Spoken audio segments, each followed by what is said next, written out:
All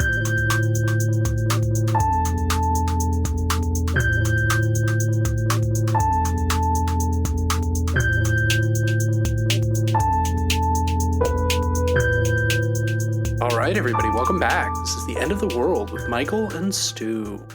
I'm Michael. And I'm Stu, and today we are talking about abundance. That's right, fecundity, the overwhelming presence of needs and luxuries, the cup runneth over, the cornucopia spilling out onto the Thanksgiving table, all of your favorite images. They're here in this new book by Ezra Klein and Derek Thompson, which has been quite the buzzy text in the wonkosphere. Yeah, well, we'll talk about it a bit more as we get into it, but it is ultimately indicative of I think, just a real appetite for somebody to talk about something. Or an appetite for destruction, dare we say. No. But before we continue our just sure to be thrilling conversation about abundance, we should touch on some news items. So, Michael, you've been driving across America this week, returning to Brooklyn from your sojourn in Los Angeles. How's that been going? Have you seen any telltale signs of our impending doom on your journey? I think it's very easy to claim that you're seeing recession indicators when a recession is so obviously taking place. When it's so obviously indicated. But yeah, right before I left on this trip, what went viral was DoorDash had paired with Klarna, which is like a payment installment app, I guess, where there was just it caught on fire online because it's so dystopian. The idea of like ordering like 3 tacos and chips and salsa and like paying for it over the course of 20 months. Yeah, that's bad. Somebody noted that this was a recession indicator, and I started thinking, like, on the trip, I'm driving from LA straight across essentially to New York. I'm currently in Davenport, Iowa. By weird quirk, I have spent 2 nights in Iowa on a cross-country trip. Weird, right? How did that happen? Well, because I did these huge drives the first 3 days. Went from LA to Zion National Park to Denver to a Harrah's Casino on the Missouri River right beside Omaha that was there. It was there due to some zoning quirk about sure. Back in the day, every casino had to have a boat connected to it. Did you know about this? Yeah, it comes up in The Confidence Man by Herman Melville, where they used to have river boats. Of course you would turn this on me. I finally had one. Like, are you familiar with this? Like, yeah. Here's the really old story where they talk about it. I wrote a 1,600-page tome on this very thing, Michael. How dare you? Anyway, so you stayed in Iowa last night. It's like right in Nebraska, and then because we wanted to get as much done on the weekends because I had less work to do, and then now because there's more work at the beginning of the week with what I'm doing, we only drove 5 hours today, and that put just us across Iowa, other side of Iowa. I've done that across Iowa drive. People, when I got to Denver, I mean, the Zion to Denver drive is so incredible. It's like the greatest drive in the country. Sure. I think every single like turn is completely new landscape. It's just amazing. But people we were staying at this little bed and breakfast in Denver that was really nice. But when we were actually, that weird thing where you actually eat with the other guests because it's a bed and breakfast. Oh yeah. You're like at the table, and it was great just talking to various folks, and it was the kind of thing where they were like lamenting for us that we had to then drive through Nebraska. And it was like there's nothing, and I don't know, man. It was the easiest drive of my entire life. It's 75 or 80 all the way. There's nothing. There's no traffic. It's flat. It's just flat. It's just like, I don't get what's so tough about this, But I did start to like, I mean, I think we're now watching TV like straight up cable, which is also a jarring experience. Oh, like being in a hotel room or whatever. I'm in a hotel room, so it's like just cable. It's so weird. Yeah. It's like, so you're seeing the ads that you don't really see. Just all the drug ads, all the like. Did you get any good like holy water send away ads? What we got that was like the first thing is that like the food places, the fast food places, are really starting to hammer the deals, which is a classic Oh recession yeah, yeah. indicator. So, we're back to the dollar junior bacon cheeseburger, the Right. dollar double stack. And then we actually were like, so it's another funny thing when you're on the road, you're confronted with all these companies that you see on cable so much that you can actually see yourself being advertised to and it working. You're So like, like, oh, there's a Qdoba or whatever. yeah, yeah, Like, because we did right. We that's right. Like we did, or like Quiznos. yeah, Like exactly. we did like we've been spending way too much money compared to what we have on this trip, right? Like Sure. calculate gas and although another good indicator, gas in LA was like 5.60 a gallon when we took off, and What? yeah, of all the recession In New places, York, it's like yeah, 325 or yeah, it whatever. was so crazy expensive when we left, and then like in the places that seem to be the only places in America where it feels like you can still buy something for like normal prices has been Nebraska and Iowa. Yeah. Where like go to a gas station, you get like a kind bar, a cheese string, and a donut, and it's not 11.95 for you know. But the one that happened to us was they have big deals are happening at Denny's, Stu. Oh Huge deal. yeah, the Grand Slam breakfast. The Grand Slam. Well, it's not just the Grand Slam. So you get the Grand Slam. You buy one regular price second Grand Slam for $1. They brought back the 2, 4, 6, 8 value meal Awesome. deck. So like that they know that people are starting to really Well, grind out there, and I think that like when you're actually traveling and constantly confronted with new expenses, right? Like it's not like at home where you go shopping once, you can go to like Trader Joe's for a week and then kind of turtle, right. Every day you have to like buy things. You're busting out the card, sure. And I think Maggie, my fiance, who we're traveling across together, really summed it up really well. She said, you know, no one's making more money and everything costs more. And I was like, that's exactly what's going on. Ain't Yeah. that America? In that America. But yeah, I don't I'm reading as online, I read a lot of doomsayers. But it does look the economic outlook looks pretty bleak, right? Yeah, I mean, I'm hearing the dreaded S word for the first time in forever, which is, of course, stagflation. Yes, sir. You guys remember One of your favorites. you guys remember stagflation, right? Last seen in the 1970s during the supply chain crisis brought about by the oil crisis when OPEC took Why don't you action. for our younger listeners or Sure. for So, well, I wasn't alive for this, but I'm not that old. But stagflation is basically when you have you have stagnant or negative economic growth paired with rising prices, right? With inflation. sure. Normally, the trend is you have inflation when people have more money because they're putting more money out there, so there's an incentive for prices to rise because people have more money, etc. We saw this most famously in the last couple of years in the aftermath of the various COVID stimulus packages, where suddenly people just had more cash on hand, and that was done because they wanted to keep the economy hot. They wanted to keep economists realize that by putting all this extra money into the system, it runs the risk of inflation, and indeed that is what happened. But people also had jobs, unemployment was low, things that could have been completely destroyed by COVID were maintained. Yeah.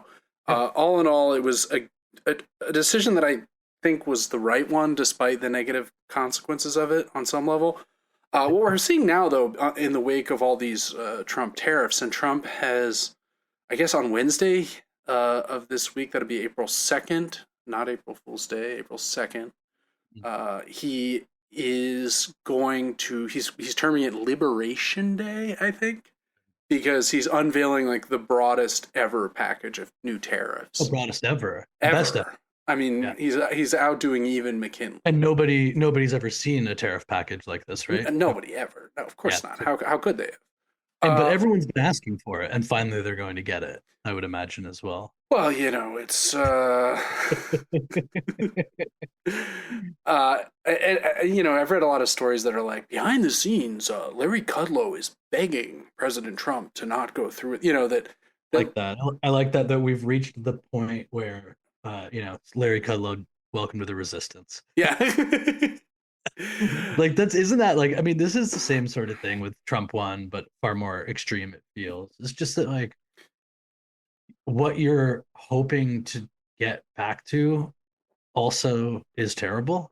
Oh You yeah, know, it's like how I felt. I mean, I've like talked the about good this. old days of Joe Biden. Just how I felt. It's like how I felt about COVID in terms of like what I think what ultimately really starts to eat at people was like we go through that lockdown phase and then there's people who are like, oh, we want to get back to we want to return to things To and it's like normal life. yeah, it's like brunch. It's like that's what you're worried about, like brunch. And it's like not to be like we should just have stayed in lockdown. That's a different conversation. But it's like I feel like we all just came out of the lockdown and had to pretend even more that what we were doing had meaning. And I just think that it like isn't working for a lot of people, which is why I think you see so many like such a mental health crisis. It's like it's a society where we sort of step all over the essential workers while like COVID made clear how many of us don't fall into that category, you know? Well, but remember when we clapped for carers? Oh wait, We no, did clap. that was the UK. But it was not us specifically, but in spirit we were clapping for the Right. carers. The last thing I would say about the economy thing is like Sure. feel like one and this goes on for a little longer than just the recent run, but like what feels to be different to me is that, you know, I've been without a solid, secure amount of money in various phases of my life consistently, right? Through my entire adulthood. Yeah. And you always get those moments where you kind of have to like turtle a bit, like I said. And so, you know, when you're a little low on money or whatever, it's like there were always things you could do, whether it was like cereal, you know, there were like food types that you could get that Canned mine is canned lentils. yes, right. High in protein, a That's dollar right. 70 a can. A And can what is good is for 2 meals if you portion it that's out right. Cook it with some rice or yeah. whatever.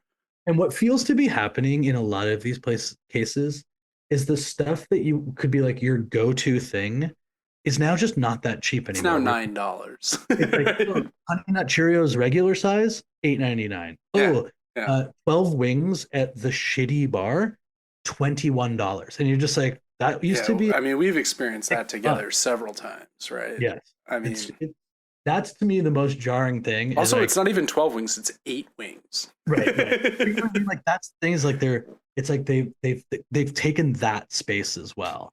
They've made it so that like the things that used to be everywhere that you knew to look on a menu when you were like out somewhere but didn't have much money, but everyone was hanging out. Those things are now all just inexplicably $4 to $8 more dollars. It is as if an iron curtain has descended around affordability, just in That's general, right? and it's made us wonder, is it an issue of scarcity? And Well, luckily for us, Ezra Klein and Derek Thompson are have an here answer. to answer the question. So we should turn to this book, which we both listened to Mhm. in, you know, I listened to the book, I wrote some notes, I read a lot of what other people have to say about the book. I Yeah, listened to innumerable podcasts about the book. So right. this is a situation where I'm feeling a little like I'm gonna accidentally rip off other people's ideas just because I've like drowned myself in coverage of abundance. If you're worried about like an unoriginal thought coming out of the podcast, you can take heart in the fact that that's kind of the entire premise of the book. Right, that's what this book itself in a way It's is. like, And I mean quite literally because a lot of this book is made up or of expanded versions of either columns or articles that these right, two authors have written in the last 3 or 4 years or right. whatever. And I don't even like to their credit, as much as I sort of dislike some of the basic foundations of the work, I don't think that they were setting out and making any claim of originality, but rather to find a place in which to sort of articulate an overall thesis about like we were talking about before, like a sort of a second term of Biden, Yeah, and what a long term non Trump American political economic system might look. non-Trump and crucially also non-Bernie, right? Because Well, definitely on Bernie, as they make and very some clear, weird amorphous role for tech that they refuse to seem to accept has moved so rightward that they Yeah, are now. we'll talk about that in a second. But before we get into that, like Ezra Klein is one of the old heads of the blogosphere, right? I think he first emerged around the time that I was finishing up college, so I don't know, 2004, Yeah, he's been 2005. around. He's been around for a while. He's a little bit younger than I am, and yet infinitely more successful, um, which is, setting the bar pretty low there for you, Ezra. I But feel like that. I feel like the same way about LeBron James. yeah, yeah, right. I guess I am also older than LeBron. Good reminder. He's been at the Washington Post and then New York. Has he been? He's at the New York Times now. He's been, I remember him when he was just a blogger. He along with people like Matt Iglesias were sort of the definitive figures of the like left center blogosphere of the pre Obama, right? I think like in the run up to Obama during the Bush admin. And Ezra Klein's very smart. He's he's a clear writer. He's very articulate. But I don't find there to be particularly anything radically compelling about his perspective. Derek Thompson, on the other hand, is more of a reporter, journalist. He's been at the Atlantic since 2009, which seems like a really long time to be at the Atlantic. He does a lot of reporting on technology. I think he's a little bit more to the left than Klein, but not that much more. Well, I think that's a good place to start, right? Which is that, the sense of who the book is for, right? Yeah. And we can start that. I think it gives a really good indication of where this ultimately lies. To just take a quick peek at the blurbs. Yeah. If anybody does get a hold of a physical copy, we were glad to see the. So we just got two here that I think kind of sum up a whole plethora of problems about this American political nightmare. Number one, a terrific book, powerful and persuasive, Fareed Zakaria. Okay. And then the other blurb is spectacular, offers a comprehensive indictment of the current problems and a clear path forward. Klein and Thompson usher in a mood shift. Whoa. They inspire hope and enlarge the imagination. You guessed it. David Brooks. Yeah. Like, here's the thing. Look, we can get into the ins and outs of the book, which we will. I would say, as a general rule, that if David Brooks were to say these things about something I made, I would just take another pass at what I would work on. David got the blurb. Thank you. We're pulling the book. Right. I'd like to do like a blurb on the blurb where it's like Michael Terry, The End of the World with Michael and Stu, spectacular, offers a comprehensive indictment. A spectacular blurb by David Brooks, which offers a comprehensive indictment of the current problems. Yeah, so that, again, it's... And I mean, Brooks is the king of this kind of, he's nominally right-wing, right? For many years, he's been, I don't know if he still is, but on the NewsHour, they would bring out Mark Shields and David Brooks for the sort of crossfire segments at the end of the PBS NewsHour. He's a sensible conservative. He's very much not a Trump guy. I once saw David Brooks on the platform of the train station at New Haven, heading from New Haven into New York. And it's one of these classic scenarios where he saw me recognizing him and gave me the full-on, like, are you an assassin stare. I don't know why I inspire this. My recognition inspires this in so many. There's Joe Lieberman, David Brooks. Trying to think if there's any others. Probably a couple others. Really just riding right down the center of American politics with those two. That's great. Yeah, and I would say... What was Brooks's thing where he was like, it was a while back that went off, where he was like, I was scared to tell my friend how to say panini or something. Oh, yeah. No, I went to a sandwich shop, and my friend was clearly intimidated by the word stracciatella. Yeah, by the Italian names. And he was like, do you want to go somewhere else? And she was like, yes, I would, or whatever. Right. So, again, I think that there are a few different things to talk about when we get into the actual book, but I think it's important to just say that, like, there is this weird bubble within these bubbles in American politics. And to me, they sort of range from Klein and Thompson on the extreme left, to Brooks on the was extreme right. yeah, like that these people are all basically anyone who's outside of that is essentially insane in their eyes. that's right. Not only are they insane outside of that, it's that like what they have going on is not just like the permissible debate, it's actually like the healthiest way, right? The fact that like Brooks might be able to sit down with Ezra Klein and do a whole podcast about the book. And Brooks isn't going to, agree with anything, everything, but it is a mood shift. And like that's enough for them. Also, like mood shift, I think the term is vibe shift, right? I know, but David Brooks can't bring himself to approve a blurb that says vibe. No, you're right. You're right.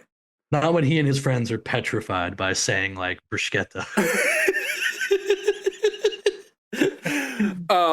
So yeah, I think that's the real problem with this book, right? Is that it feels siloed in this centrist, center left to center right, blogosphere, Matt Iglesias, David Brooks, like very mainstream.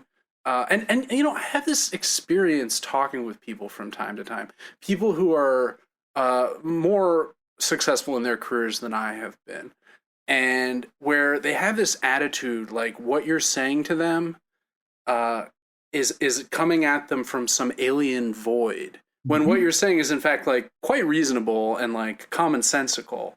And they're saying no, but that's outside of what are agreed, and I'm like from this world. I'm not so I know a fair number of these people, but even I have a lot of trouble like penetrating that bubble of. No, it's with guys like Klein and books like this that not truly being willing to engage with anything to the, let's say, genuine left of where these people land is seen almost as a badge of honor. That's right.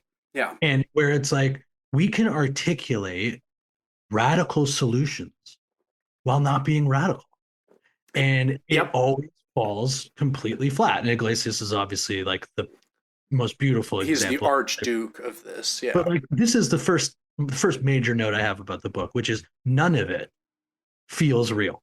Yeah. And so that's not to say that there aren't like well-researched things. And there's some good ideas even in the book. Good ideas, interesting notions, right? And I wouldn't even say like broken clock and all of that. I would say there are some moments where you're like, yes, I can see the limitation. Good point. Yeah.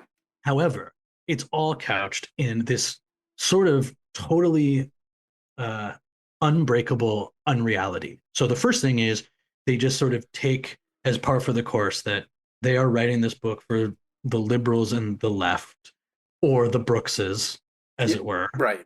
Precisely because there's this whole body of American politics and world politics that just can't entertain climate. Therefore, there's no point. There's no point even talking to them. Right.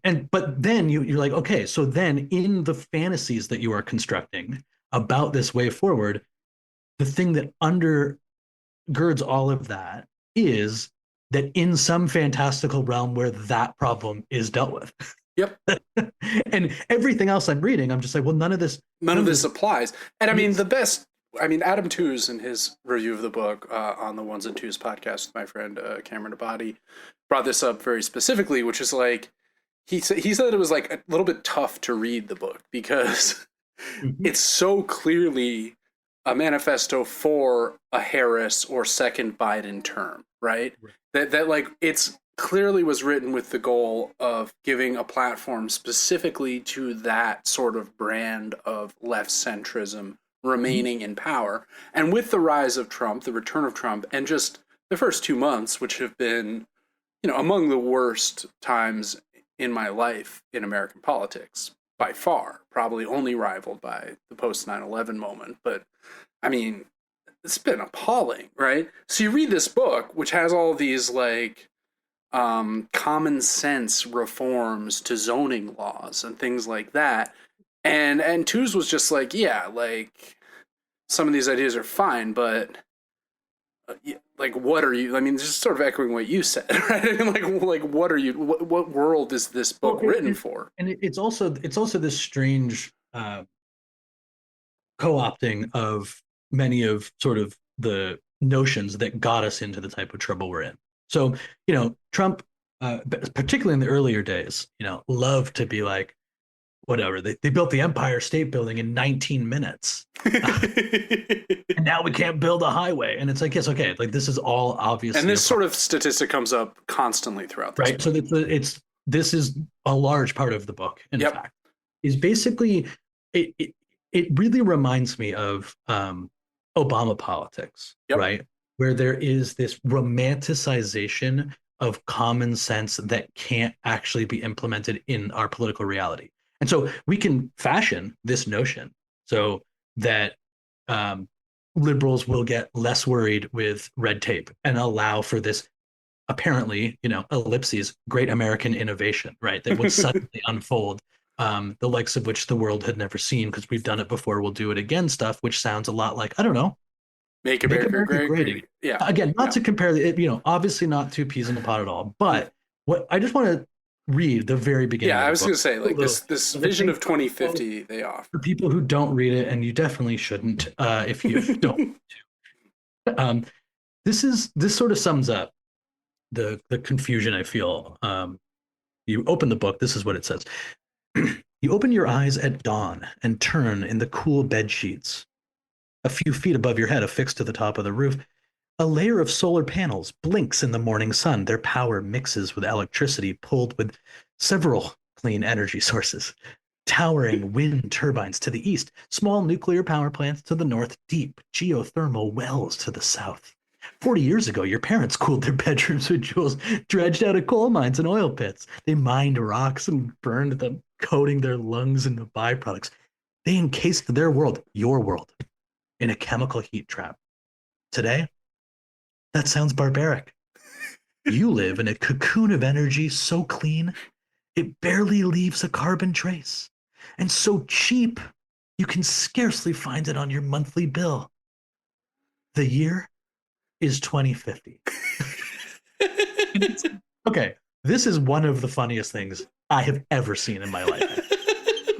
Now, I just wanted to mention a couple things that are just so amazing. Obviously, the first is like saying 2050, right? This is the fundamental impossibility of their book, which is it claims to confront the urgency of climate, right? Yep. And then claims to or wants us to entertain the sheer preposterous notion that this level of change, last I checked, 25 years from now, like my man, okay, we are reopening coal plants and getting rid of even the fake clean coal regulations that we previously had. Okay. Yep. You think like it's insane. And then it's just this weird writing of like I said, it sounds like the beginning of a sci-fi movie. Oh yeah. Where I think it's certainly meant to evoke that, right? Yeah, but like you live in a cocoon of energy. So clean. It barely leaves a carbon trace, and so cheap. You can scarcely find it on your monthly bill. Now, this also, very important, is that they don't want to escape the economic pull of all this stuff, right? Yep. It's never enough for these people or the Brookses of the world to like actually talk about the world and what would need to change to make it better and to save it and to, maintain it for future generations. It's also like, by the way, don't worry. Actually, everything's going to get way cheaper. And I'm looking around being like, I don't know. It takes me 36 months to pay off my new iPhone. But apparently, we are mere decades away from me just in the coolest bed sheets, just thinking about all the geothermal wells to my south. Right, like, and your bill is so small you can barely even find the $295 on your. And now your monthly bill has all the different sectors of your life. I think is what they're saying. Where then you just says energy in really small letters, and it's like $1.50 or something. Yeah, which doesn't make sense, but yeah, I mean it's. I think the opening is the thing that's been made fun of the most. For the reason no one's going to keep reading. What's that? Because no one kept reading. Yeah. So shall we go through like what the various chapters talk about briefly? Let's just quickly touch on them. Yeah. So the first chapter is called Grow, and it's basically about zoning and environmental regulations, and how well-meaning environmental regulations that were very necessary in the late 70s to curb the energy cocooning that they mentioned in the intro are now getting in the way. And the big example they come back to throughout the book is this high-speed rail project in California that was supported. A lot of money was voted for it in California in 2008 in the wake of the financial crisis, in the wake of Obama. Obama was behind it. And yet here we are 17 years later, and nothing has happened. And then, in fact, the whole proposal, which originally was a high-speed rail that it would make it a 2-hour trip from San Francisco to Los Angeles, right? Now it's not even that. Now it's like Bakersfield to Merced. And then part of it is, and again, this is not, I'm not about to stump for the Chinese system, but it's funny because these people will not really entertain any deviation from our politics. Right. Outside this, amazingly, the most fantastical of all, the possibility that all the things that prevent all this stuff magically go away. Leaving that aside,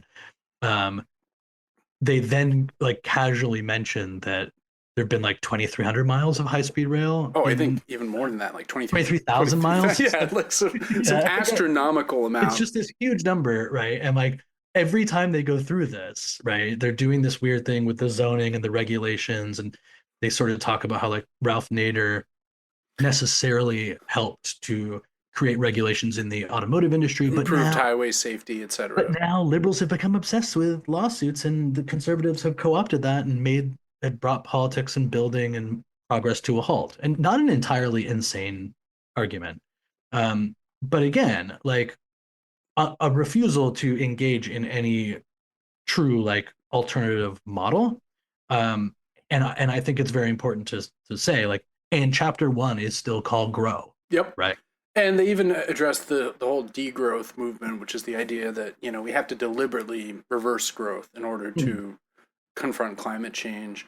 And believe it or not, they are unconvinced by these arguments. No, they're unconvinced by, any type of like redistribution. It's just like everything will sort of start going our way. And if that does happen, no one has to worry about anything. And literally, like, is it not just sort of like glorified lib-pilled trickle-down economics?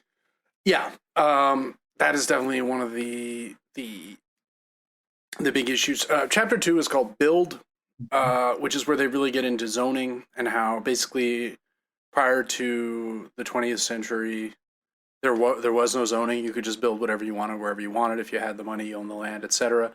And that zoning is one of the things that has gotten in the way repeatedly with these efforts at creating this high-speed railroad. This also gets into sort of NIMBYism, not in my backyard, right? Which is, zoning is essentially one of the ways that rich homeowners, and one of the parts I found to be more interesting in the book was the talk about how, a house used to be something you owned primarily because you had a place to live, right?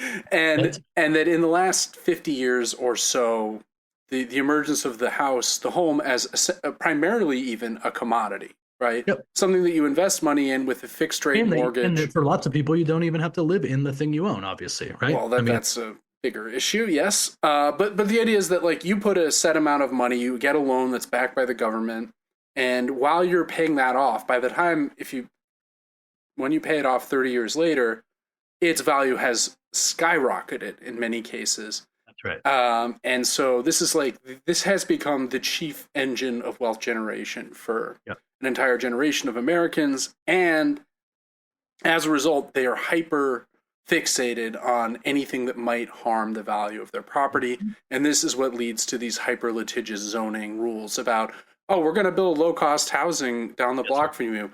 The hell you are. That's going to cut into I think that's like a really interesting part of the book, right? Which is that to me, that was the most interesting part. And I think like the bigger picture is that the problems of American society are so obvious in so many different ways that many of their diagnoses are perfectly fine. It's like, right? Like for example, like to say that we need more things like high-speed rail. Yes, of course. Or that it really creates a fucked up economy if everything that you have is in your home and it creates all of these other problems. The amazing thing is that when they then try to like show how this is going to happen going forward, part of the diagnosis is explaining the few times that America has tried, and it's been a complete disaster. So like, it's like, you know what we need? We need high-speed rail everywhere. We're gonna have an energy and transportation revolution. For one example, the most recent one that America tried, oh yeah, I forgot. Sorry, that one ended in complete comical disaster. But starting now, we're gonna do it right. Like, what are you talking about, man? This is not how politics is going to work. Yeah, absolutely. And all right, chapter 3 is called Govern, um, which I found. This one too, like the diagnosis, I think is like the idea of how much time it takes to get public money. Yep. I thought it was a really good point of like, so a private company or private money can help build an apartment building in 3 years for 400,000 a unit. It takes on average twice as long and twice as much money with public money. Should it be less and quicker if we have the might of this state behind us? And you're like, yeah, but we're also not allowed to have the might of the state That's because right. of people like you. Well, and also because, right, because of the fetishization of entrepreneurship and private Right. ownership and all the things that we've talked about. Right. I mean, Obama was a venture capitalist at heart, ultimately. That's right. Not much for me in this chapter. Chapter 4 is called Invent. Yeah, we can. This is more of the Derek Thompson stuff. I think the policy wonkery is the sort of Klein's area of expertise, and the as I said, the sort of science and tech stuff is more Thompson's speed. Um, so this is about like the problems of scientific innovation, and one thing I did like about it is they do undercut the prevalent myth of the sort of lone scientific genius who is the driver. And then they point out that, you know, that may have been true to some more extent in the era of Isaac Newton and whatnot, because there were fewer things to, you know, there was more to know. So one guy could potentially discover gravitation and calculus, whereas the level of innovation we're working on now is this hyper advanced stuff that requires teams of researchers and, you know, massive amounts of computational power. Which is funny though, right? Too, because they went. I don't know when they wrote this exactly or what Elon Musk's role on the other side of American politics was when they were making this.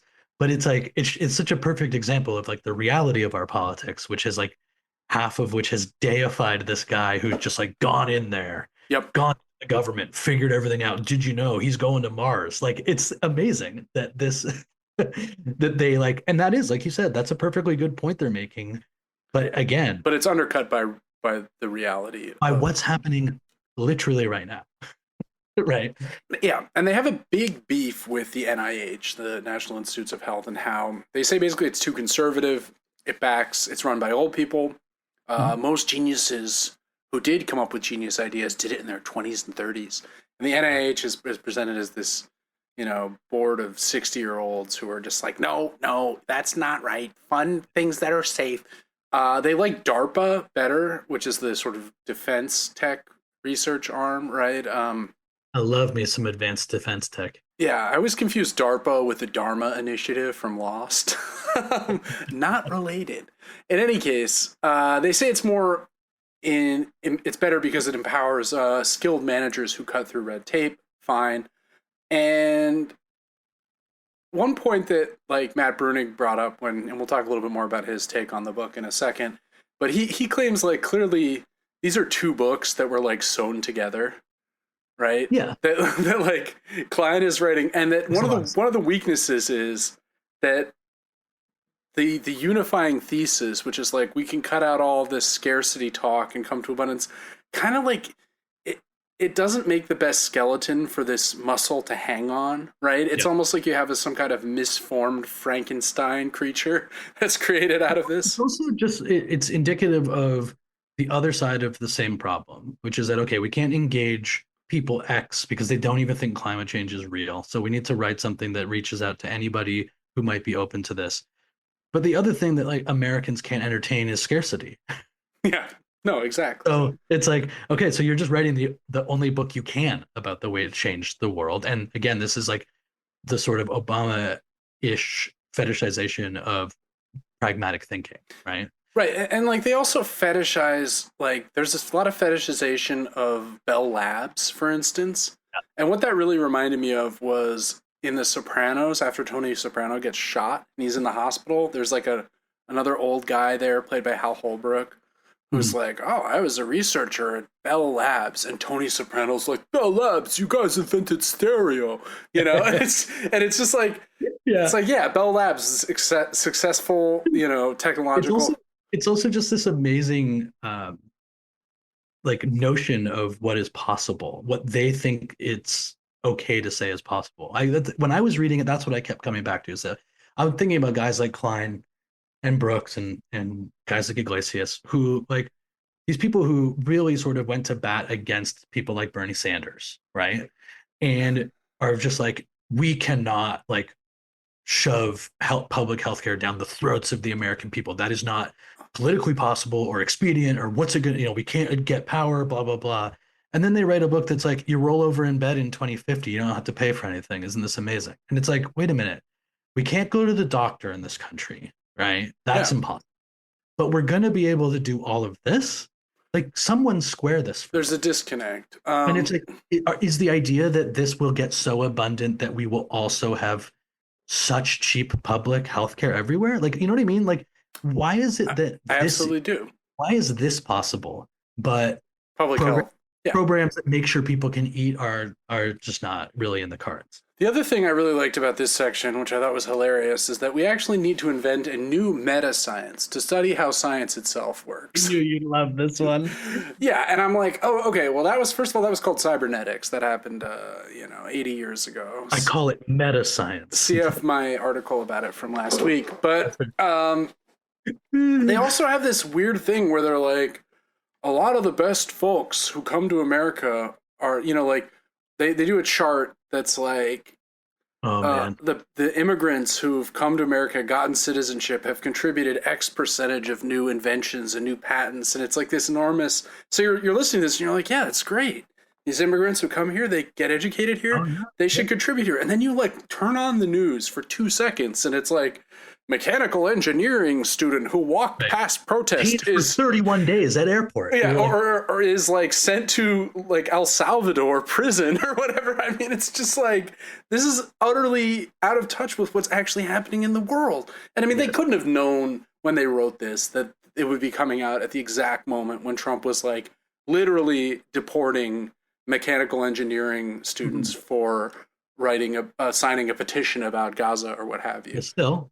But But it, again, that's only like to me a sign of well, it's like once again that they've just completely ignored the yes. entire right wing and like the reality, the material reality that we are actually facing. And like Trump threatened to do this throughout the campaign, and now he's doing it. And it's like, how could we have known? It's like, Well, that's kind of the through line of the whole thing, and why it really like brought me back to the Obama years, which yeah, is that I remember back then just being like, okay, he's getting up, and there's no liberal America, there's no conservative America. What?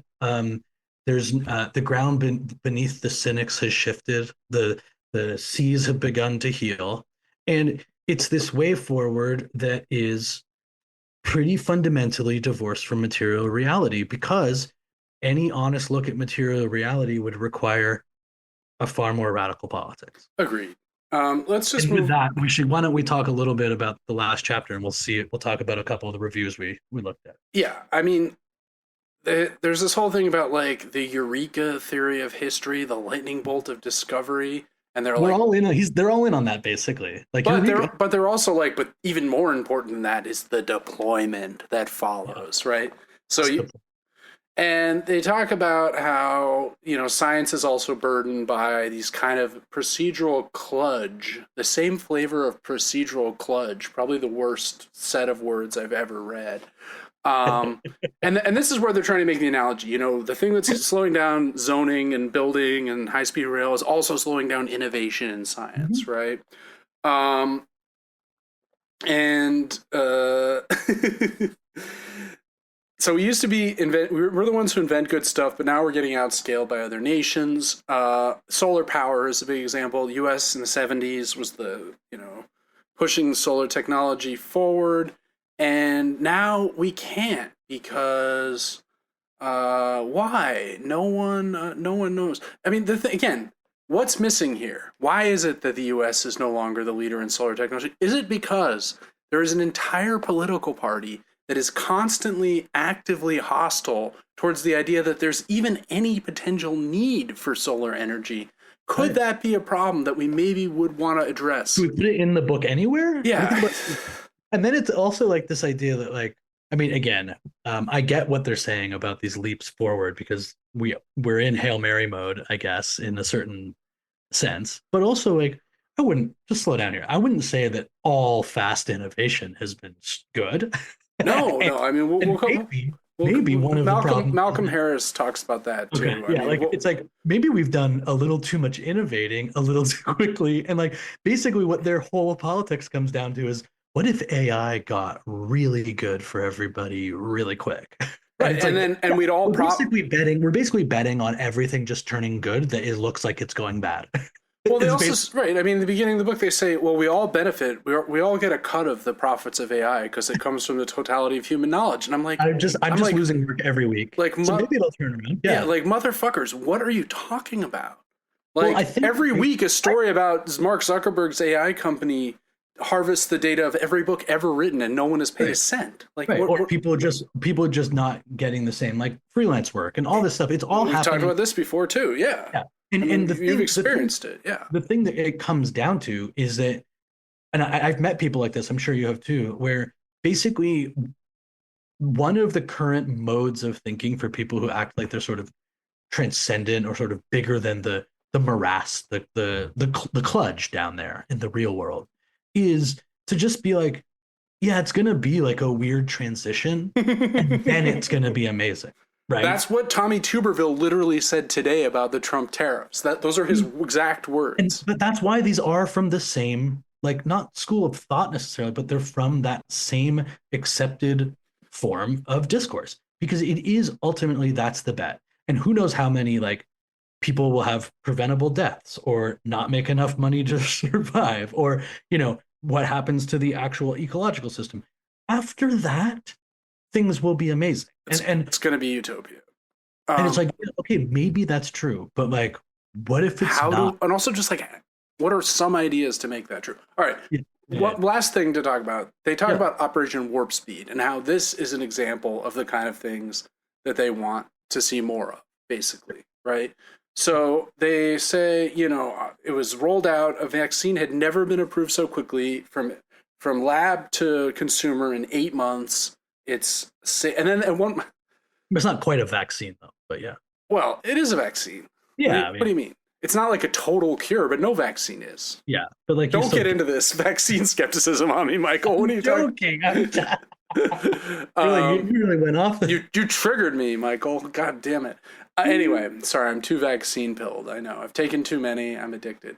So the one thing I wanted to say is, oh yeah, despite its success, Operation Warp Speed has been marginalized by both political parties because the Democrats won't give Trump any credit and Trump's followers hate it. So it's like, okay, so the one thing you say is good and is exemplary is actually hated by everyone. Yeah. Weird. One thing worked and it destroyed the entire political system.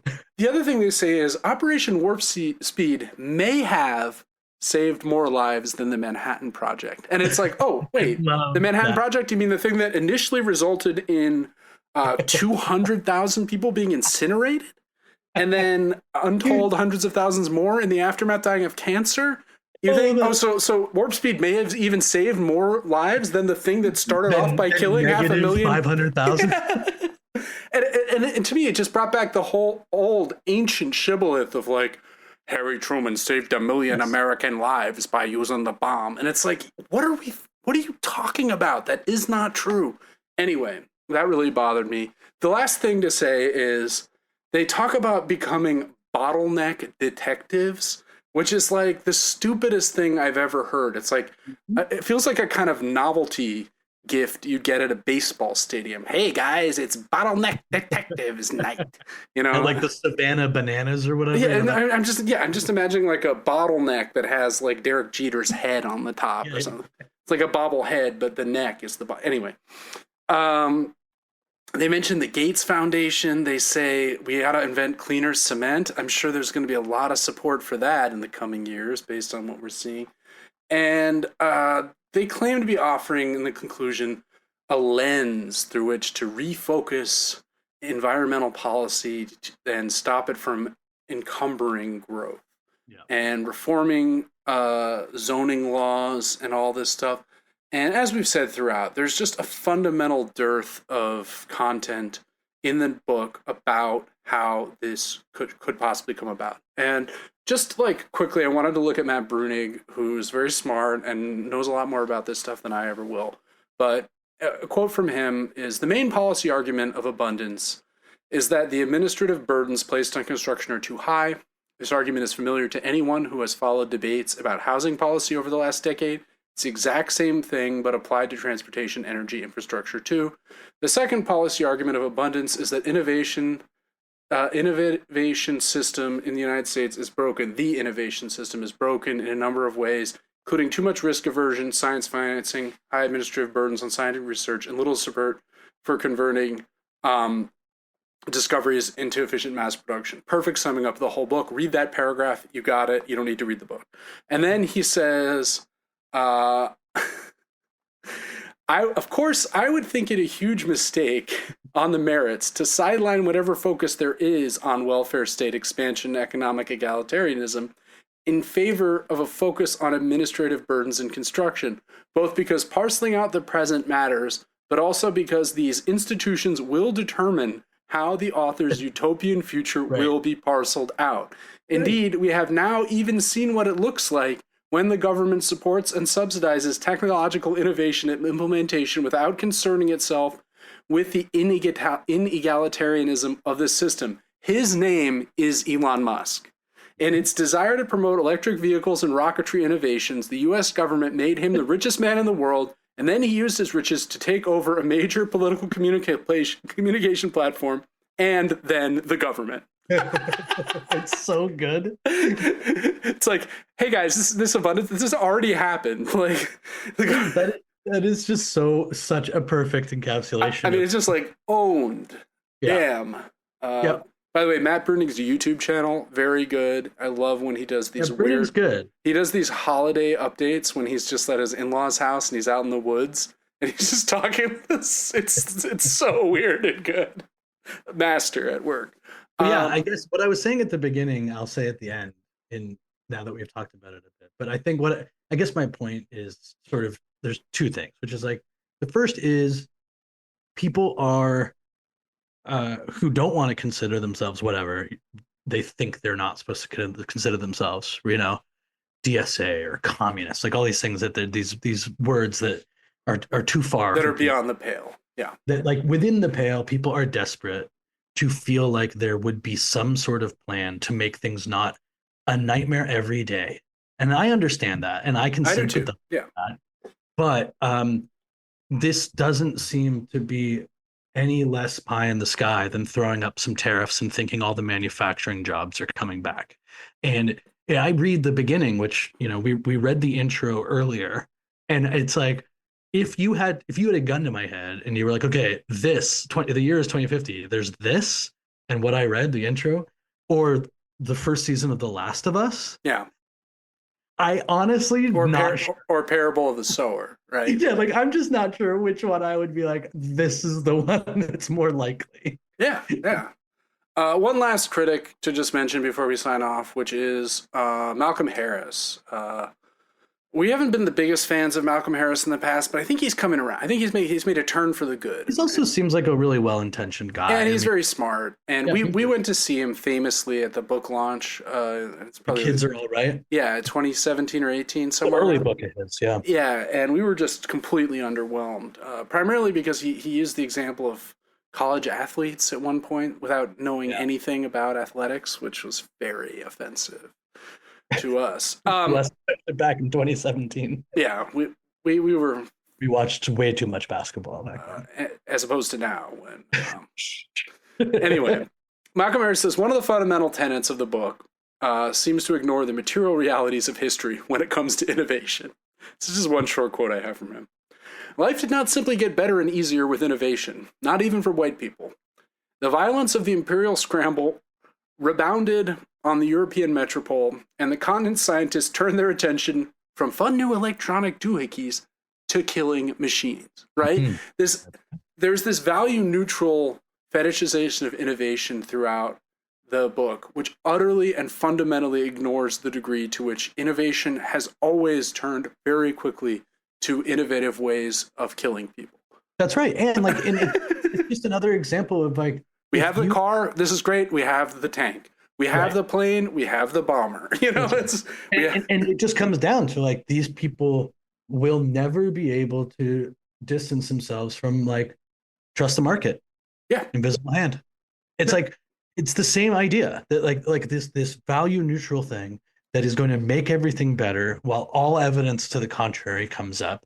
And at the end of the day, the actual application of any type of critical thinking of their own work is not really possible because it's outside the bounds of what's allowed.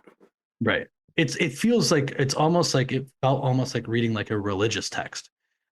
It's like, yeah. That's what it felt like. Well, right. It's as you say, it's got the guardrails on in the same way, mm-hmm. right? And it's a prayer. It's faith. It's yep. all stuff that we need to happen. If it does happen, everything will all of a sudden be very good. Yeah. You know. Yeah. Oh, cool. All right. Well, I think that's pretty good for our discussion of abundance. We have not decided what we're covering next week, but I can promise you that it will be amazing. It will be a work of genius. But until then, you can follow us on the podcatcher of your choice. If you'd like to, you could leave us a rating and or a review. You could also tell a friend about the show. Could send a link to a disgruntled parent who will hate the show. There are many options available to you. And whatever we end up covering next week, as I said, I'm sure it'll be something fun. And Michael will be back in New York, so, you know, we're going to be even more deeply in sync. Everyone can rest easy. I'm back. I know you've all been deeply concerned about that. But until then, this has been The End of the World with Michael and Stu. I'm Michael. And I'm Stu, and we'll talk to you real soon.